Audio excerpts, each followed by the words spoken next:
This week on Writers, Inc. I never tell anybody how to run.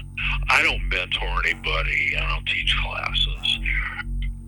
People will find their way to the work themselves on their own. And I think that's the way it should be. I'm certainly an original, and I've developed a style. I've developed a set of techniques that work for me very well. J.K. Rowling was nearly homeless when she wrote the first Harry Potter book. Stephen King penned Carrie on a small desk wedged between a washer and dryer. James Patterson worked in advertising and famously crafted the Toys R Us theme song long before becoming an author. Join New York Times bestseller J.D. Barker and a panel of industry powerhouses as they pull back the curtain on some of the world's most prolific authors. Where did they start? What is their process? The biggest names in publishing all have origin stories. All have tips and secrets. What does it take to consistently top the bestseller lists and become a household name? Get your notepad out. School's in session.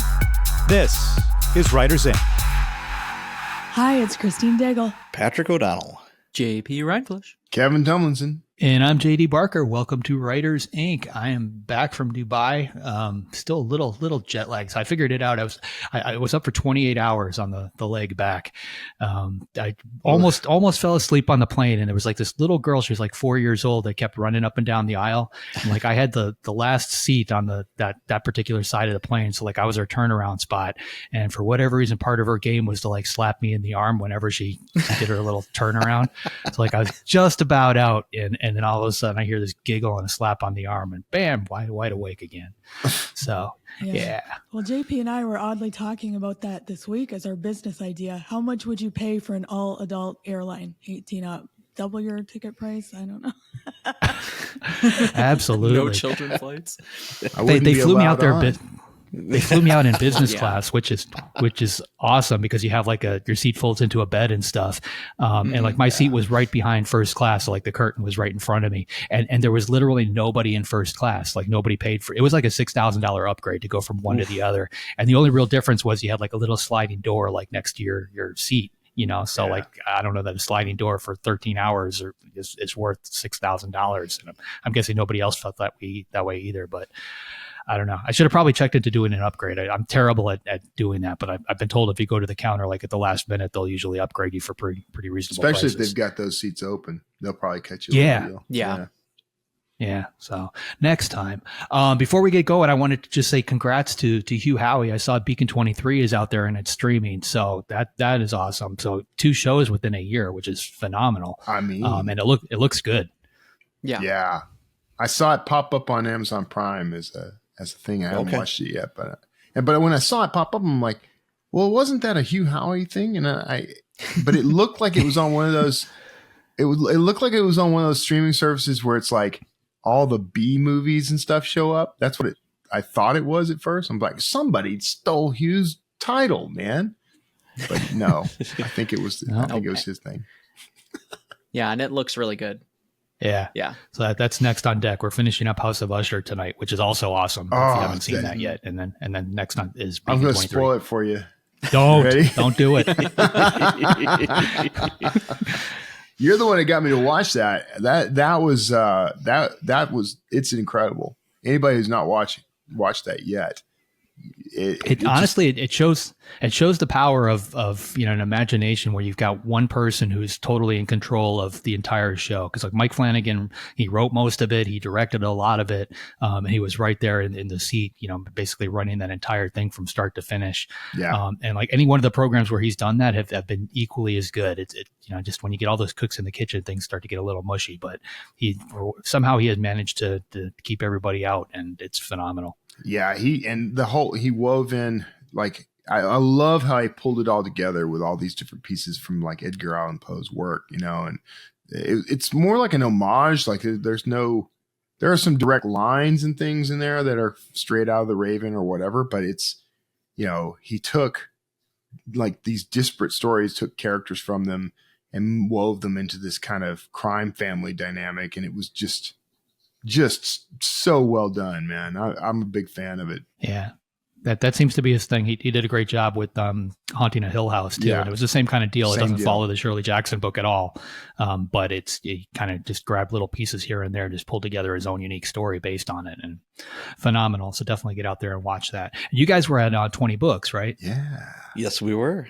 So last week was the last 20 Books to 50K conference in Vegas, the largest indie author conference in the world. So Craig Martell, who runs the conference, and Michael Anderle, who formed the 20 Books to 50K Facebook group, are stepping down, and Joe Solari and Author Nation are going to be rebranding and taking over. So I think around the same time frame, they're going to have it in November 24, same hotel and all that good stuff. Yeah. Joe and I have had a lot of conversations about this, and this is like, he's one of those guys, like, he's mostly taking it on because somebody told him he couldn't do it. So I expect it to be big. But he announced some of what's happening. Like there's this reader event called Rave. It's like, I forget what it's called. I forget what that stands for, but something reader, author, Vegas event, something like that. And but he's bringing in next year, the first great big talent he's bringing in is Kevin Smith to do a whole like night with Kevin Smith thing for the event. So he's aiming high. Like he's bringing in top talent to drive traffic with readers, making this a much bigger event for the authors attending. It's going to be should exciting. be good. Cool. I mean, it was always a good conference, and I think when you make a change like this on a high note, like everybody's already running at 11, and it's probably just going to get better. Yeah, Absolutely. JP, you had something coming up too, right? Yeah, and because segues are fun, talking about big writers and all of that learning that comes with that. A little bit of self-promo here, but InfoStack is going to have their next Writer Craft bundle. This is like tons of books on craft and some services as well that usually are around like $40 to $45.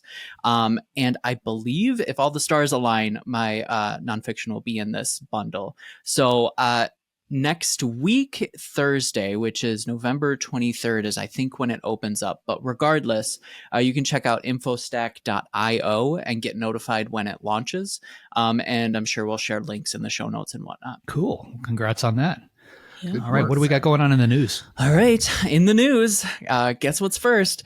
OpenAI offers to pay for ChatGPT customer lawsuits. So OpenAI is offering to pay legal costs if ChatGPT Enterprise or API customers face copyright lawsuits over the API or over the AI's training data.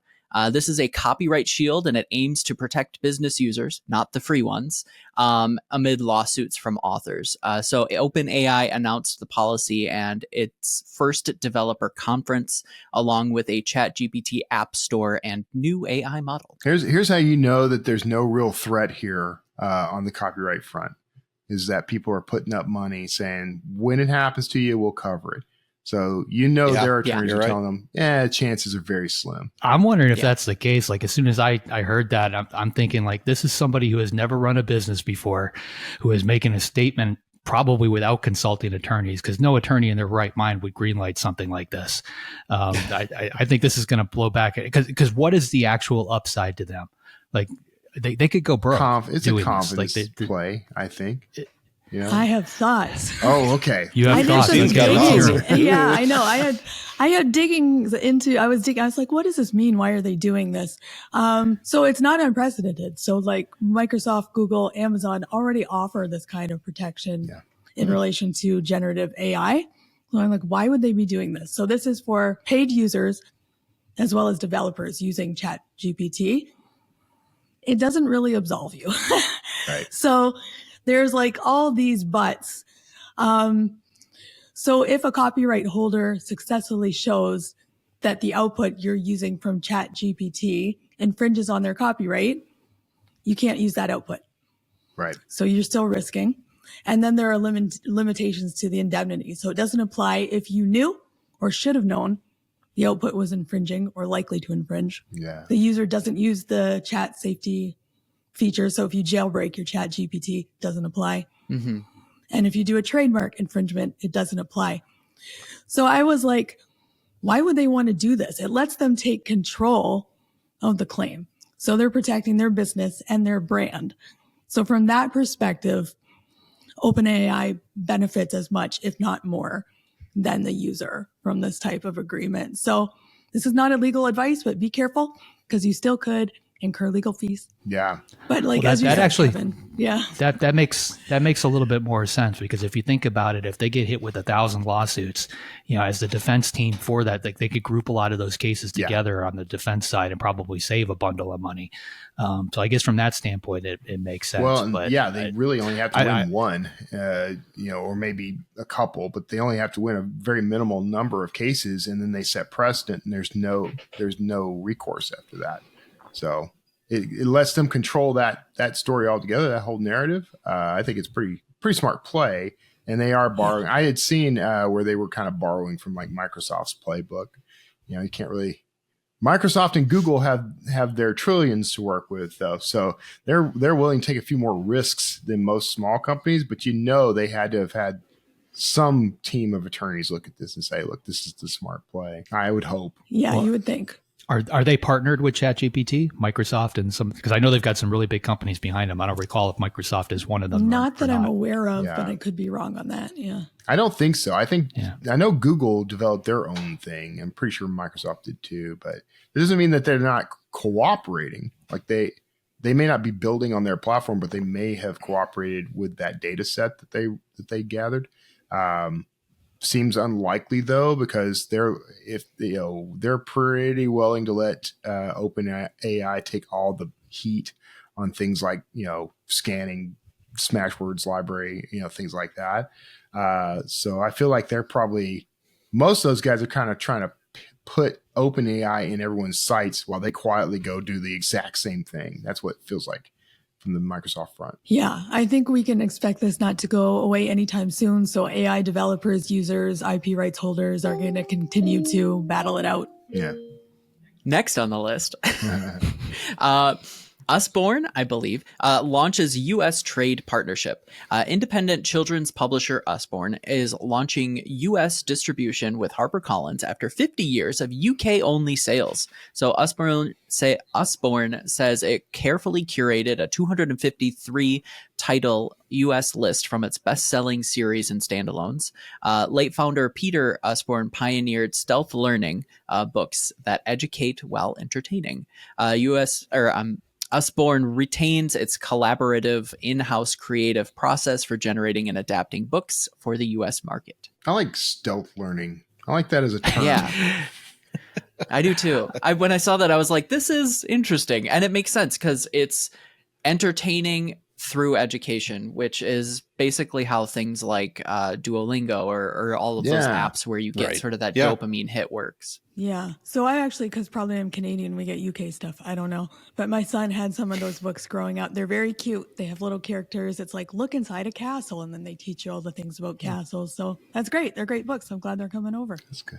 I don't want to be tricked into learning nothing. Damn it. But that's what this show is. We're tricking people into learning stuff by entertaining. That's right. I've noticed that actually reading books to my daughter, like almost everyone now has, like this little hidden message in there. And like you get to the end and it's teaching some kind of lesson. And they've gotten really good at sneaking them in there. I never heard that term before though, but I'm going to have to grab onto that and use it again. I'm going to incorporate stealth marketing. So like when you get to the end of one of these books, it's going to be like, and then they went to McDonald's.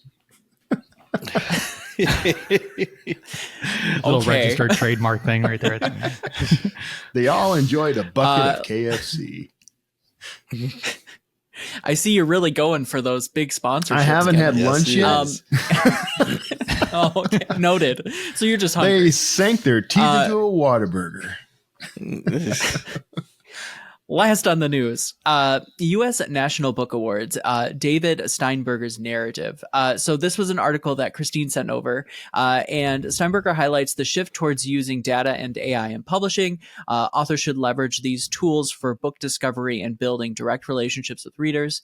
The late 90s saw significant publishing industry consolidation for economies of scale. Authors need to understand these market dynamics and strategic publishing decisions. Perseus' book model prioritized books with long-term potential over immediate bestsellers, and we should consider the lasting appeal of their work. Yeah. And then the industry is increasingly supportive of independent publishers in niche markets, and we should see how specialized content and target audiences in the digital era function. Yeah, I sent this one over just because it was positive. Mr. Steinberger says that the book business is stable. So I was like, yeah. Which is something you don't hear we that like from that. just We anyone. like something positive. Right, yeah. I feel we may need a second opinion on that. I think it's here's what I'm seeing in the publishing industry as a whole is like there's kind of a little bit of a I'm not going to say it's a division per se, but like, you know, there's multiple paths starting to open up again, where it sort of used to be like trad pub versus, you know, indie publishing. Now with AI, there's like a whole other like subset of indie publishing that I think is going to become a thing. And it's not necessarily, I know there's a lot of people are freaking out about AI taking writers' jobs or whatever, but I actually think it's creating like an actual individualized market that has to be served by something like AI. Like when you talk to like Michael Anderle and his bunch at LMBPN and the whole 20 books to 50K model that they established, like that was a rapid release model. His company at one point, they may be doing even more now, but they were doing like a book a day release. And that's how they sort of took over those markets.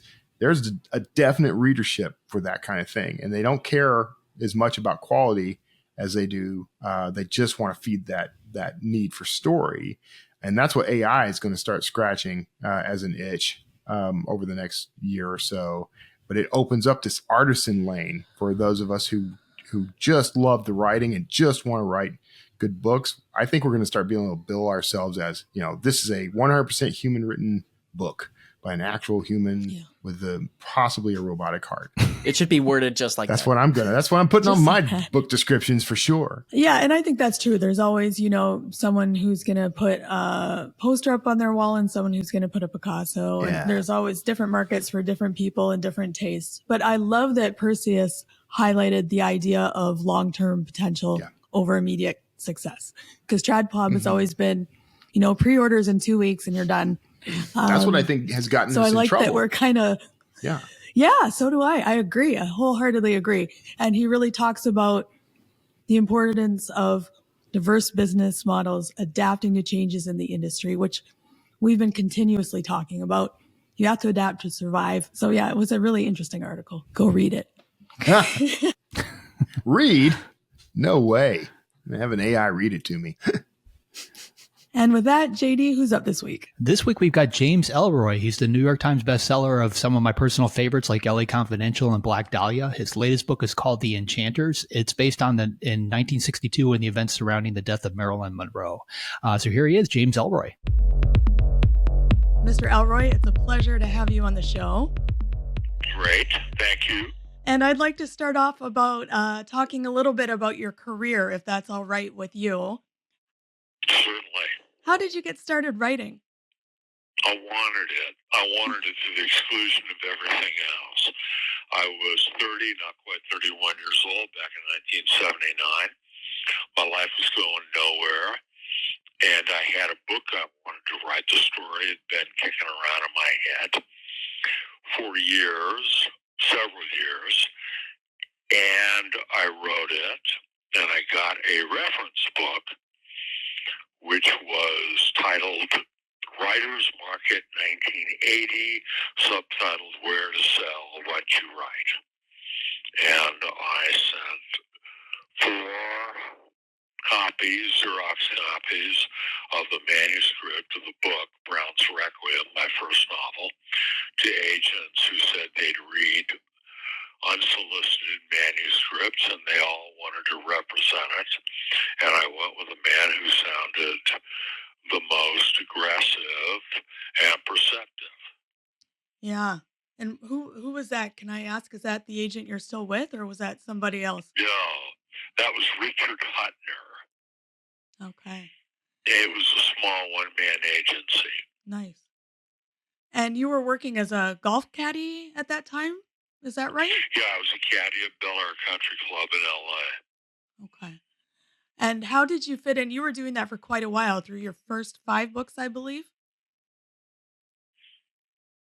With Richard Hutner? With the caddying. Were you caddying for quite a while, were you not, while you were writing? Yeah, I was caddying through my first 6 books, Brown's Requiem, Clandestine, Blood on the Moon, Because the Night, and Suicide Hill. And how were you fitting in writing at the same time? I would get up in the morning. I had cheap apartments that I lived in. I was single, and I would either take a bus to the golf course where I worked or walk. And I was quite often done by 1 or 2 o'clock in the afternoon, and then I'd come home and work. Nice.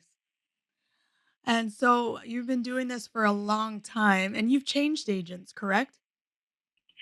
Well, I went to Nat Sobel after a while when Richard Hutner took a job in publishing. Okay. And then I canned Nat after 30-some years, and now I'm with Andrew Wiley.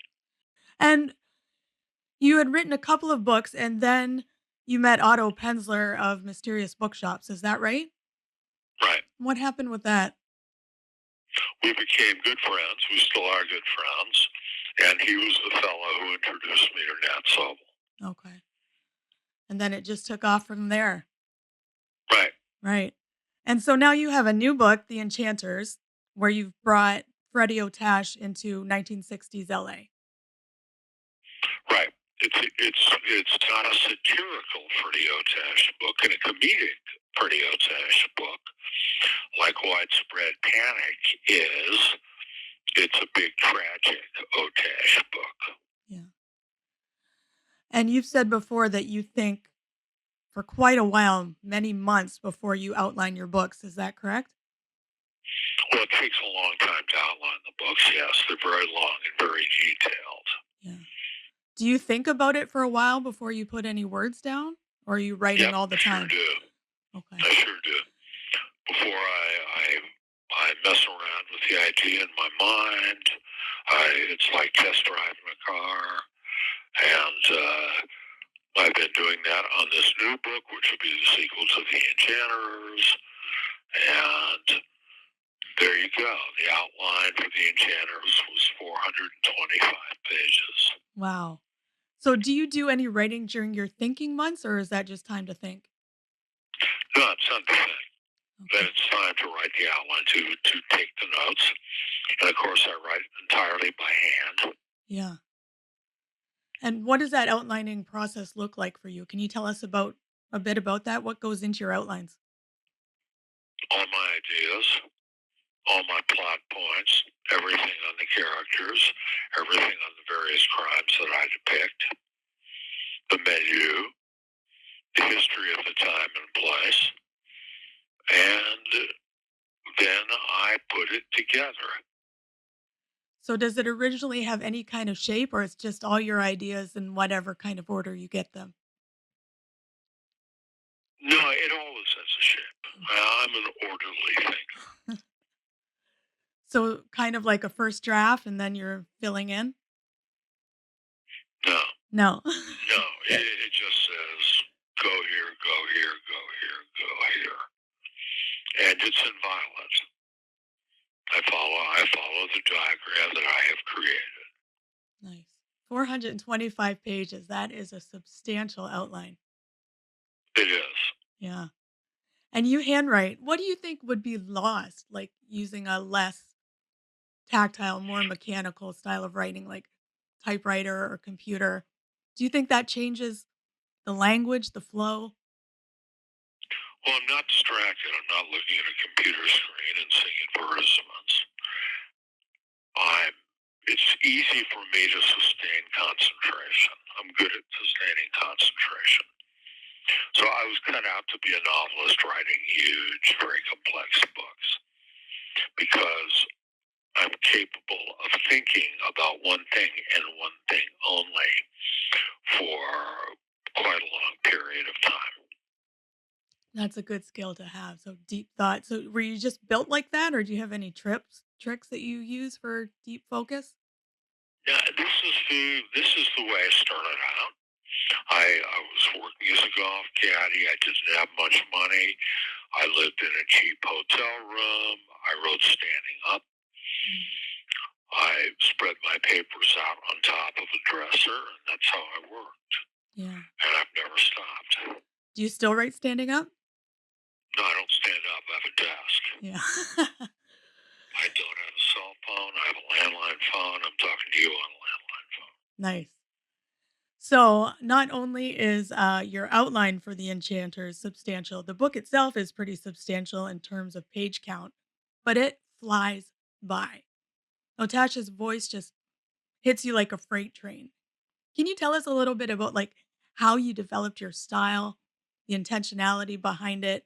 For example, using all the slashes, like in this book, the Maryland quadrifecta, which was pop pills / booze / barf / pass out, bare bones words, no adverbs, no, none of that. No, this is not a reduced style like some of my earlier books. Yeah. It's a very terse style. Yeah. And it's a very masculine style. And I despise sloth in my general life and in my work life. And I want books that start out fast and go. And so I bend all my efforts, all my concentration in that direction. Yeah, and they really do go. I mean, some of your books are 700 pages plus, and they go. What tips would you have for making that fast, hard-hitting kind of voice? Well, I never tell anybody how to write. I don't mentor anybody. I don't teach classes. People will find their way to the work themselves on their own. And I think that's as the way it should be. I'm certainly an original, and I've developed a style. I've developed a set of techniques that work for me very well. And before you started writing, did you study other authors? I know you read a lot, but did you study their techniques? No, No, you just came up with your own thing. I just read for pleasure. Nice. So this book is written in first person, inside Freddie's head. He's a good thinker, but also a flawed thinker. How did you get his voice right? Well, I show him to be an alcoholic, a drug addict, and a man who craves mental stimulation. He lends himself to my archetype of the obsessive male hero very, very well. I'm that way. I get obsessed, and I think about individual things to the exclusion of everything else.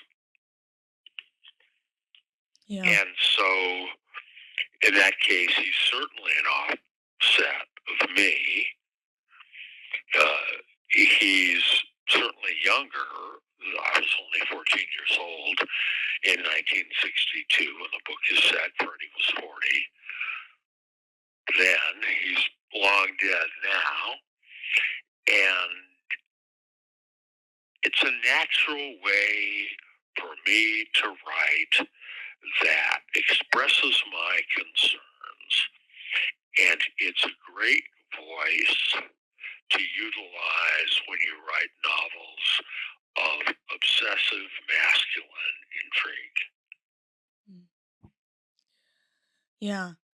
And for Freddie, or just for characters in general, how do you think about internal conflict? What makes good internal conflict in a character?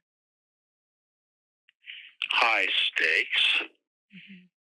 Again, propensity for violence in the characters. The overweening curiosity of my detective narrators. They're men who want to know why. Yeah.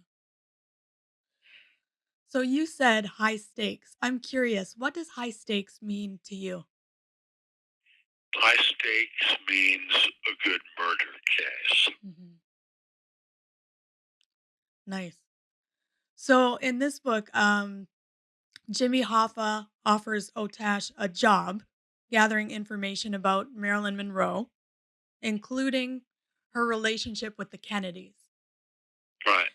How do you manage to look at cultural and political happenings while keeping it gritty and keeping it breakneck? I just utilize my imagination and I make it up.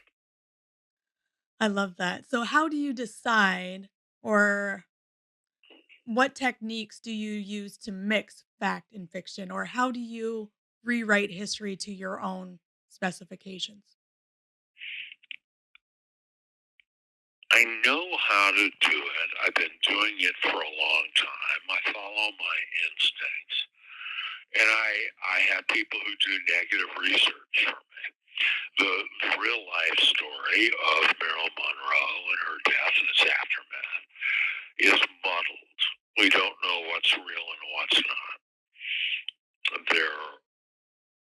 The story is rife with different versions. That's fine with me. So, I care not one whit for accuracy. right. So, is it kind of looking for that wiggle room, maybe where there's something that's muddy, as you said, or not well established that you can play with?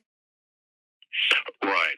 Okay. I'm looking for the latitude to fictionalize. Nice. I'm curious, do you have any tips for us on writing killer endings? No, they should be emotionally resonant. They should be true to character, true to the milieu. I appreciate a bittersweet ending. And Ernest Hemingway had a phrase for it, which is winner take nothing. So Freddie Otash has transformed himself in the course of his adventures in the summer of 1962. He's changed, but what does he have? Not much. Yeah. Yeah. And he was a real person, right? For those who don't know, a real police officer, PI, Marine, Hollywood fixer. Right. That's Freddie Otash. Yeah. And did you know him personally? Yes, I did. I knew him for 3 years. Okay. And does that help when you're writing characters to base it on someone that is historical or someone you know personally? Or do you just kind of like making it up? I like mixing fictional characters with established historical characters. And I like writing from the point of view of the stooge. And do you think about your readers at all? Like when you're writing, do you gear to them? Do you try to be original or you just do what you feel is right in your gut? I'm aware that I have an obligation to entertain people. Hmm. And I want to uproot them from their daily lives and force them to read my books in as few sittings as possible, which will help them approximate the level of obsession that I write at and live at. And it also aids them in their comprehension and retention of difficult, complex texts.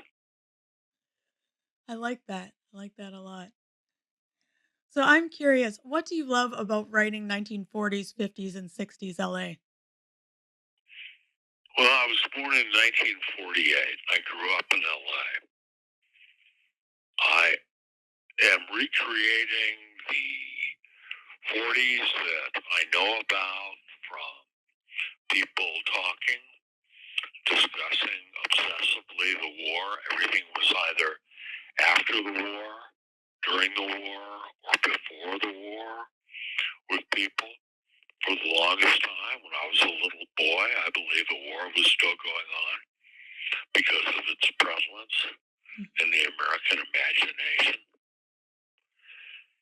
And I was an early scanner and stare at pictures in Life magazine.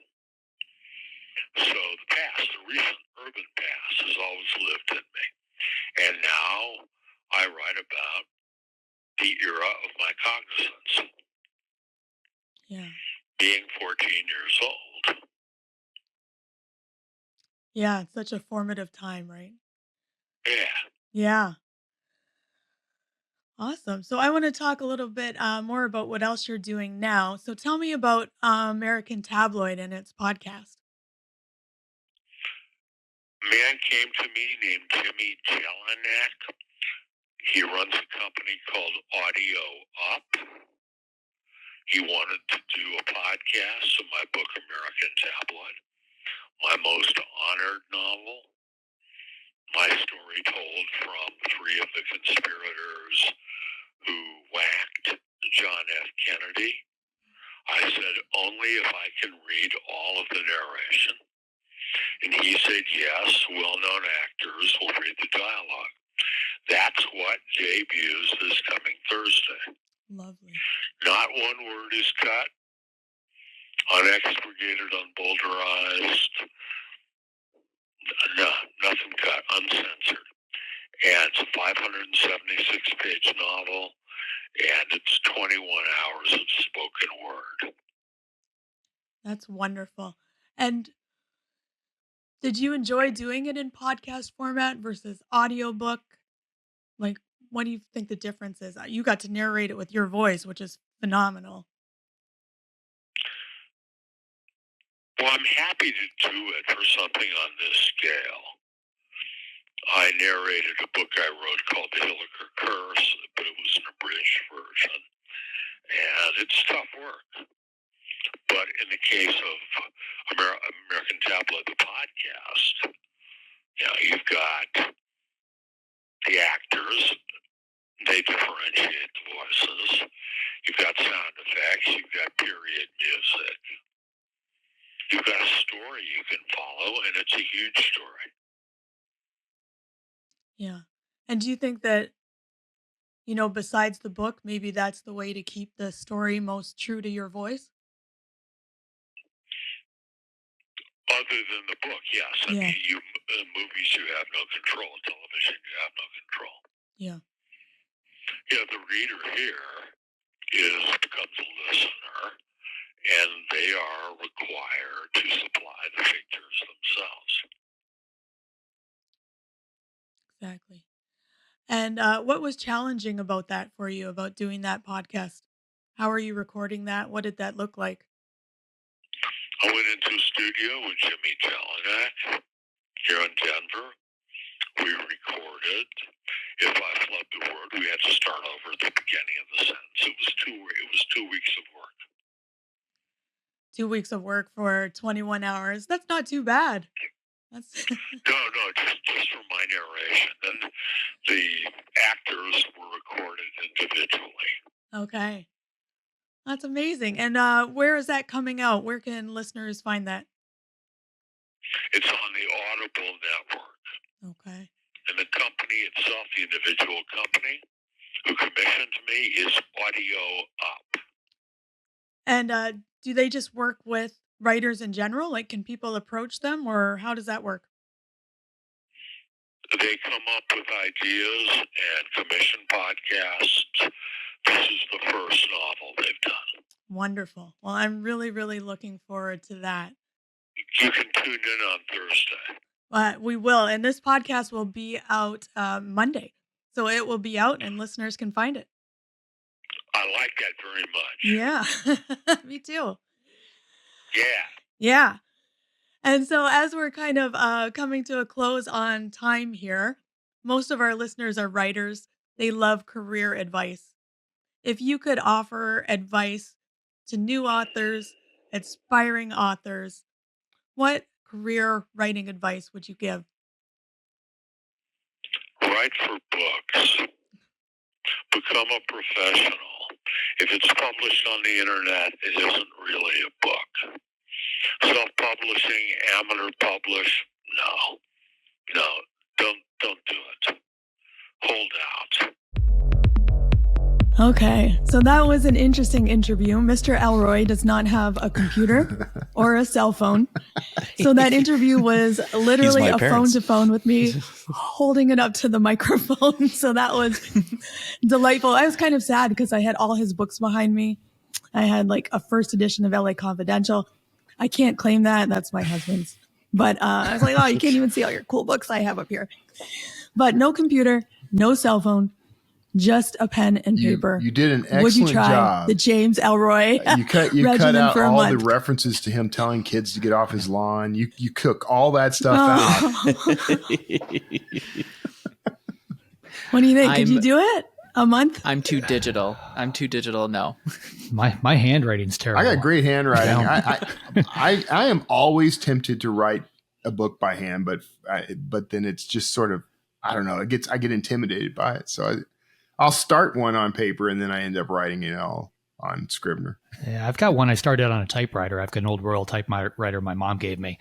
I do like a couple sentences every day when I walk by it, but that's about as close to the old school days that I kind of miss typewriters. I can't imagine sitting down with pen and paper. Yeah, I mean, I like the little sound it makes, so the Kirk-chunk. Yeah.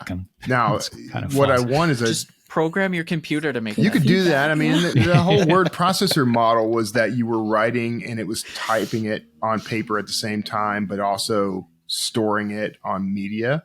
So maybe we can go back to the word processor era and we'll all get our nostalgia fix. You know, I've tried writing a book by hand. Oh, sorry, JV. But I've tried writing a book by hand. I was trying a fantasy book that I was just having fun with, just kind of for myself. And I found that it really slows my writing down. So I put in like more description, more world building. So just that Mr. Ellroy writes that at his breakneck pace.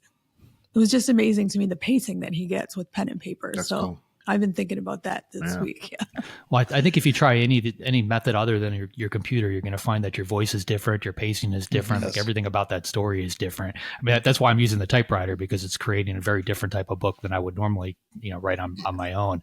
So it makes me wonder what would happen if James Ellroy were to, somebody slipped a Mac in front of him and said, "You're writing the next one on here."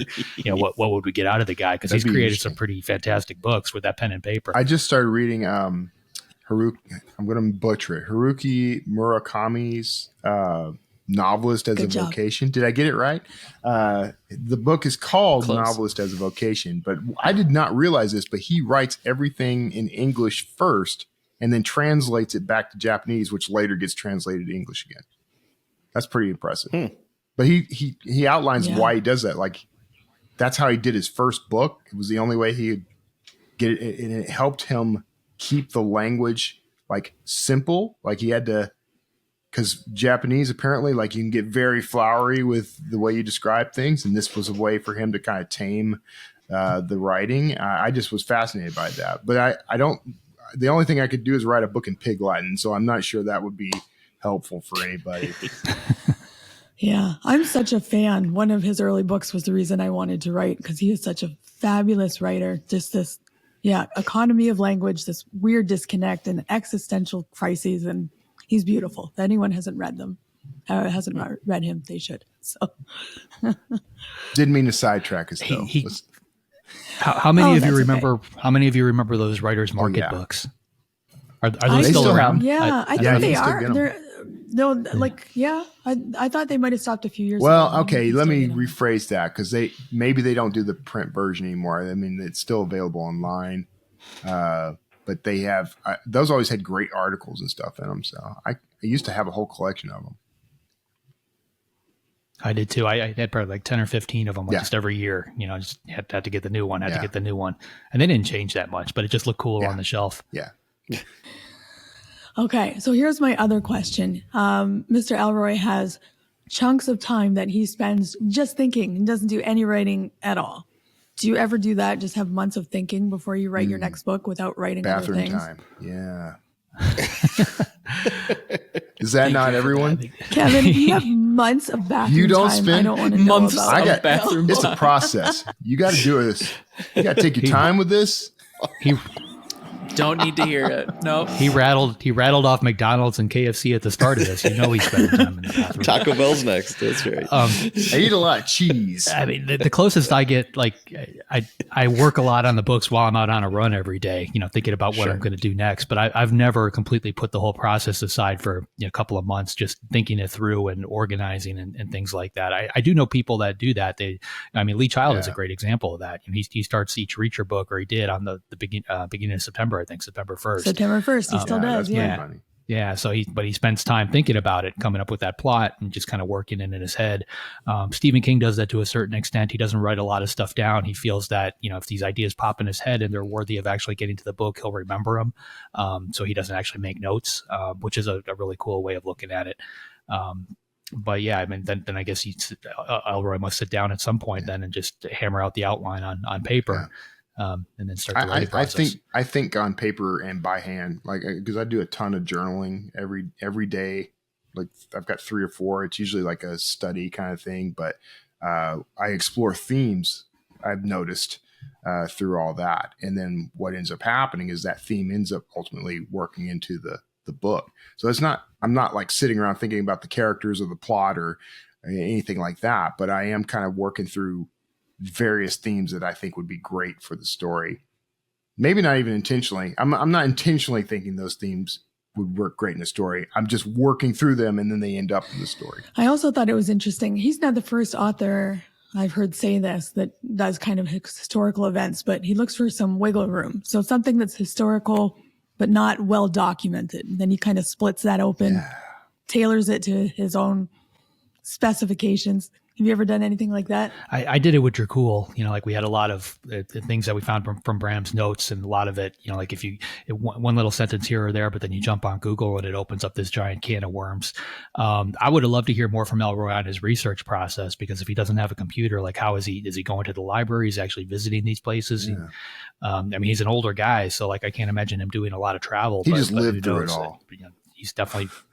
Yeah, he said he was That like too. 14, He's recounting it. the era he's writing about. Yeah, and you're so impressionable at 14. Like, I remember everything so much better than I do now. But he's using characters that, were well-known celebrities or that he knows. Like Freddie Otash, he knew him for 3 years. Do you do that? Like, take people maybe with or without their name, and just write them as characters? Absolutely. I think I've taken pieces of people, right? But Right. I've never really thrown a full individual in there. I might with another book, though. I had an idea for a friend of mine she's a plastic surgeon, and I had an idea for a book, and I might actually use her real name in there. I don't know if the lawyers will let me do it, but as I write it, I'll probably do it. The stuff I'm writing right now involves you guys. All of you are characters. Yeah, I figured. Wonderful. I'm very excited. Great. Everyone keeps their clothes on, just so, because I could already see that. That wasn't even a question I was about to have. So JP's thank like, you. am I naked? I was not even thinking, like, I really wasn't. Now I am. Now I'm That is something even more you concerned should be where this concerned is about, going. JP. You should worry about that. Clearly. Kevin, you're going to scare him away. I mean, He's been yeah, gone we for just like got 3 him weeks, back. and he comes back to this. He's going to. I don't know what I've returned to. This is Should the I be new nervous? Writer's Inc. That's right. I'm fresh off The Vegas, nude man. writers, Everything is like, my whole brain got rewired in Vegas. And now I'm having to come down. Okay, let's talk about Vegas. No, Vegas, it all high stays in stakes. Vegas. That's the rules. right? No, I want to talk about Vegas. What high stakes is something that we were talking about. What does that mean to you? He said a good murder. A good high stakes for What does me. high stakes mean? I mean, yeah, murder is right up there, but I my books tend to deal with something that's going to impact the whole world, like disrupt the world's economy, or there's going to be, or maybe it's a virus or something like that. The ticking clock. The ticking clock is The ticking clock, Kevin. constant in my stuff for sure. Yeah. See, I think people overlook what they could use. Murder is like kind of the most logical, but think about a good kidnapping. Yeah. Remember there was like a Dirty Harry where there's been other stories where there's a kidnapping and this person only has so much oxygen. They bury him in a coffin and there's only so much oxygen. So they have to like solve whatever they have to solve in X amount of time or their loved one suffocates. That's high stakes. I think what you said there is important because death is high stakes. But then, several other people smarter than I have talked about the fate worse than death or damnation. So, if you're someone like your child is going to die or a building is going to explode and kill lots of people but, it can be more internal too, right? Like what is the fate worse than death for your character? I think that's a good way. Yeah, the thing is though, like those stakes, it all depends on the context too, right? Because think about movies like Legally Blonde or something like the high stakes in that movie were not murder or death or anything like that. It was more like I don't even remember the movie really, but it was like finishing law school and things like that, right? So American Pie, same sort of things, like just getting laid. That's the high stakes. Am I going to be a nerd forever? Yeah. Well, I think it's important to know that like not all stories are high stakes, right? Like what was that big one that came out in the last couple of years, Legends and Lattes? Yeah. It was like high fantasy with low stakes. So there are lots of great low stakes stories too. So, low stakes. Yeah. Okay. I mean, I guess I was thinking of it as in terms of like a sliding scale, like the high stakes. They're still high. Like when you're a teenager, everything's high stakes. Like, is someone going to ask me to the prom? Am I going to have am I going to get a car? Are these zits going to be here forever? Those are all high stakes to you when you're like 13, 14 years old. So, but I think your way is probably better. Those are low stakes stories. Semantics, right? Same thing. The high stakes of this podcast words. are, is anyone going to agree with me over what high stakes mean? No. Are we going to keep our pants on? Going to be naked in your book? I thought that was our high stake. That was pretty concerning. JP eating KFC in the toilet while thinking about his plots. I just want to get a steak at this point. Like I keep saying the word steak now. I'm a little hungry now. Impossible chicken, JP. You can eat the impossible chicken. Perfect. Thank you. Great. Okay. I had one last thing I thought was interesting. I thought it was interesting that he did American Tabloid as a 21-hour podcast, 21 and a half hours. What do you think about doing that? Writers turning their works into a podcast versus, say, just your regular audiobook. What's the advantage? Party on. Why not? Hype. Honestly, it's hype. Getting people to come back every week. There's something to that, especially if you are either creating it or you're in the process of creating it, and kind of that motivation to continue. There are a lot of really good podcasts like that, and then they get compiled into audiobooks for people later. I think it's just a way to use media in multiple forms. Absolutely. I have a minor regret about I'm doing some paid Substack with a weekly chapter for this novella. And my minor regret is that I didn't do an audio version of it while I was doing it. Because I think that would have been, because I could have either read it. They're short chapters, they're usually like 1,000 words or so. But I could have easily read that or done it with 11 Labs or something and just released it at the same time. I think it would have been a bigger draw for it. And then I'd do the audiobook and ebook at the same time when I was done.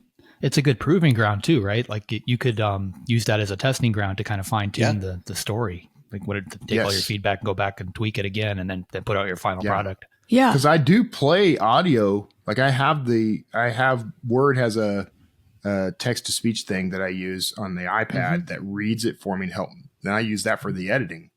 And so, I could just as easily have dumped that into 11 Labs and then it had a final product when I was done. So should have done it. It's kind of like serial fiction, right? So you've got the hype of getting things early plus the option to adjust for like an audiobook.